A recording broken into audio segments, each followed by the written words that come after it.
Your father is the man the world tried to bury and accidentally crowned. They broke his heart and thought that was the end of him. But he dug his way out of the grave they built, piece by bleeding piece, and stitched himself back together with rage, faith, and fire. He is the prayer nobody answered, that decided to answer itself. So I wasn't born like this. I remember that much. There was a time my hands were empty, my eyes were soft, my heart still believed in rescue. I thought pain had limits, thought people had lines they wouldn't cross, thought love could fix what knives had written into my skin. I was wrong. They didn't just hurt me, they studied me. They took notes on where I cracked. They watched what made my voice shake, what made my chest sink, what made my hope tremble. And then they pressed harder. They called it life. They called it lessons. They called it God's plan. But I know what it was. It was a slow execution of the person I used to be.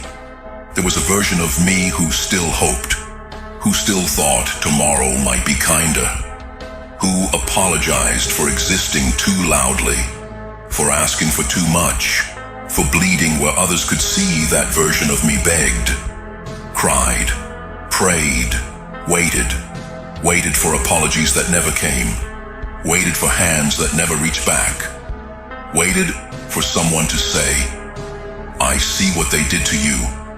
It wasn't your fault. No one did. So I did what no one expected. I stopped waiting.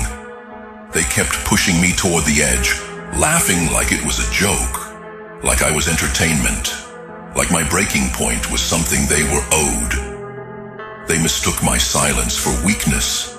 They mistook my patience for surrender. They mistook my kindness for chains they could wrap around my throat. But silence is not always surrender. Sometimes it's the sound of something transforming. They kept carving pieces out of me. Trust, gone. Innocence, gone. Softness, gone. They took and took and took until I looked in the mirror and didn't recognize the eyes staring back. They looked hungry, not for love, not for approval, not for forgiveness. Hungry for an end to the pretending, to the begging, to the endless cycle of being broken and then blamed for bleeding. So, I made a decision no one saw coming. I stopped trying to be good. I stopped trying to be healed in a world that profits off my wounds. I stopped trying to be the saint in a story written by liars. I turned inward, deep, past the scars, past the shaking hands, past the shame that was never mine to carry.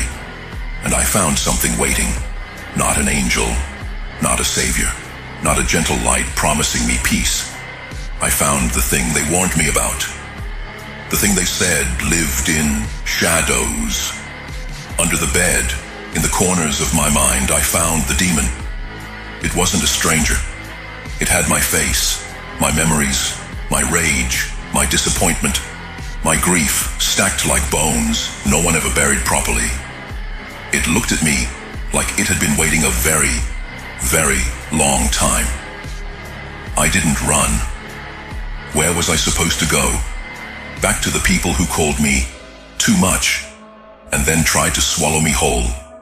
Back to the empty promises, the holy words with hollow backs, the smiles stretched over knives.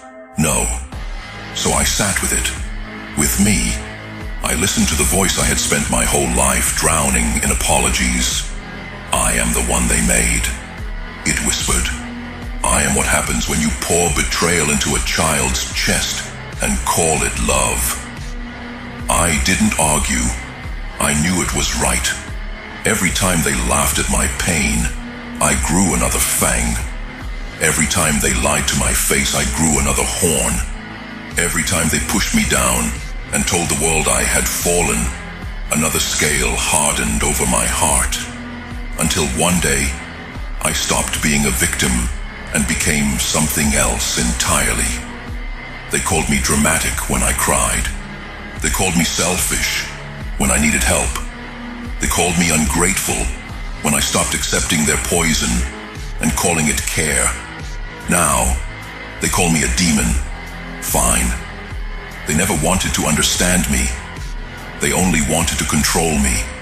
And what they cannot control, they demonize. They thought fear would bind me, that shame would silence me, that guilt would drag me by the throat back into their cage. But something shifted. The day I realized no one was coming to save me, I stopped asking for rescue and started building my own resurrection piece by piece, scar by scar, night by night. They wanted my destruction. They got my evolution instead. I stopped putting chains on my anger. I stopped apologizing for my darkness. I stopped pretending that their forgiveness was something I needed to breathe. Call him a monster. Call him merciless. It does not matter. He has no need for their words, their judgment, their fear. He's beyond all of it. He gave them kindness, but they spat it back in his face. They mistook mercy for weakness. Now their time is up. They do not deserve his love or forgiveness. The only thing left is to kneel, to beg, to pray. I was my first enemy. Before they lied, before they left, before they broke me, it was me. I was the one who handed over the blade. I was the one who swallowed the poison. I was the one who betrayed myself before anyone else ever had the chance. I let comfort seduce me. I let fear chain me. I let doubt whisper in my ear until it sounded like truth. I was born with fire in my chest, but I drowned it. With excuses, with apologies, with waiting for tomorrow like tomorrow owed me something. No one had to break me. I broke myself, piece by piece. I told myself lies every night, that I wasn't ready, that I needed more time, that maybe I wasn't built for this fight. And while I whispered those lies to myself, life was laughing. The devil was laughing, watching me bury my own power. I had a mission. I had bloodline strength. I had divine breath in my lungs, and I spat on it. Not because they tricked me, not because they chained me, because I betrayed myself first. I betrayed myself when I chose silence instead of screaming, when I chose comfort instead of war, when I chose to crawl when I was made to fly. Do you understand the depth of that kind of betrayal? The worst scars aren't the ones they carve into you. The worst scars are the ones you carve into yourself. I was my own executioner. I strangled my potential with my own hands. I sharpened the blade against my own throat. And when the world came with fire, with betrayal, with knives behind smiles, they didn't have to destroy me. I was already half dead, because I betrayed myself first. But here's the truth they didn't expect. Here's the truth I didn't expect. That kind of betrayal, that kind of shame, that kind of rage when you finally face it. It doesn't kill you, it remakes you. There is a moment when the mirror becomes your battlefield, when you stare into your own eyes and see the traitor staring back, and instead of turning away, you break the glass, you bleed, you scream, you say, "No more." That was the night I stopped apologizing to myself. That was the night I dragged my own ghost out of the grave. That was the night I swore to God, to the darkness, to every demon that thought they had me, I will never betray myself again.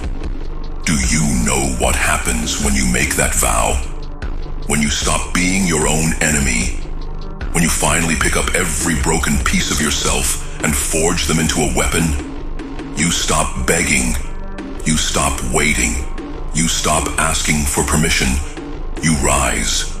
I took every wound and turned it into armor. I took every lie I told myself and sharpened it into a blade. I took the shame of my own betrayal and lit it on fire until it burned hotter than fear. And when I came back, when I stood up, when I breathed again, I was not the same. They thought I was weak. They thought they could crush me. But what they didn't understand is this. I already crushed myself once, and I survived it. So now, there's nothing left they can do. They call me heartless. They call me ruthless. They call me monster. They don't understand. It's not that I don't feel. It's that I burned away the part of me that betrayed myself. I tore it out. I buried it. I built something harder in its place. So when they look at me now, they see the steel. They see the fire. They see the storm that will not bend, will not break, will not beg. And they wonder, how did he become this? I'll tell you how, because I know the truth no one else wants to face. Before the world ever betrayed you, you betrayed yourself first. And if you can rise from that, if you can conquer that, then nothing out here can ever chain you again. I am the proof. I am the scar that learned how to breathe. I am the ghost that dug himself out of the grave. I am the traitor who became king of his own ruin. I stopped caring, not in a loud way, not with screams or broken glass. No, it happened quietly, like a candle burning itself out in a locked room, with no one around to notice the smoke. One day I woke up, and the weight that used to crush my chest was gone. Not because it got lighter, because I stopped trying to hold it. They say caring is a strength. I believed that once. I held the world like it was made of porcelain, careful not to drop anything, even when my own bones were breaking. I gave pieces of myself away like spare change, like I owed the world something just for breathing. But when you care too much, too long, the world doesn't thank you. It empties you, quietly, repeatedly. So I stopped. And this is what happens when you stop caring. Everything becomes clearer, like frost on a window suddenly melting, and you can see what's really behind the glass. The smiles, lies, the apologies, performances. The ones who said I got you. Gone when the ground shook. They were never holding me. They were weighing me down. Anchors dressed as lifelines. I stopped calling back. Stopped waiting for texts that never came. Stopped explaining myself to people who never listened. They never wanted to understand me. They wanted to control me, keep me soft, keep me obedient, keep me quiet. But I am not quiet anymore. I don't bleed for applause. I don't weep for closure. I don't beg for respect from people who couldn't spell loyalty if you carved it into their skin. They tried to shame me into staying broken, called me cold, heartless, numb, as if survival is something to be embarrassed about, as if my scars are ugly. No, they're sacred now. A roadmap of every time I was supposed to shatter, but didn't, because when I stopped caring, I started remembering. I remembered every night I sat alone, keeping myself alive, with nothing but grit and teeth-grinding silence. I remembered the betrayals, the manipulation, the way they looked at me like I was something to fix, until they realized I couldn't be, and then they left. Every single one of them. Abandonment dressed in excuses, disappearing acts wrapped in guilt trips. But you know what I finally understood? It wasn't personal. It was never about me. It was about what I refused to give them. My power. I see it now. They loved the version of me that bent, not the one that burned. They loved the yes in my mouth, not the storm in my eyes. They loved the healer, not the hellraiser. But I am both. I don't hide my rage anymore. I wear it like armor. I let it sharpen my words, guide my silence, fuel my steps. I walk differently now. Not softer, heavier. Like every footstep is a declaration. Like I dare the ground to tremble. I used to flinch at the idea of being called selfish. Now, I say it with pride. I choose me. I protect my peace like it's a dying flame in a blizzard. I protect my energy like a kingdom surrounded by snakes. And if you think that makes me cruel, you were never meant to sit at my table anyway. I stopped hoping they would change, that they would wake up one day and see the wreckage they left behind. That maybe, just maybe, they'd feel remorse. But people like that don't reflect. They deflect. They twist the narrative until they're the victim and you're the villain. And if you're not careful, you'll start believing them.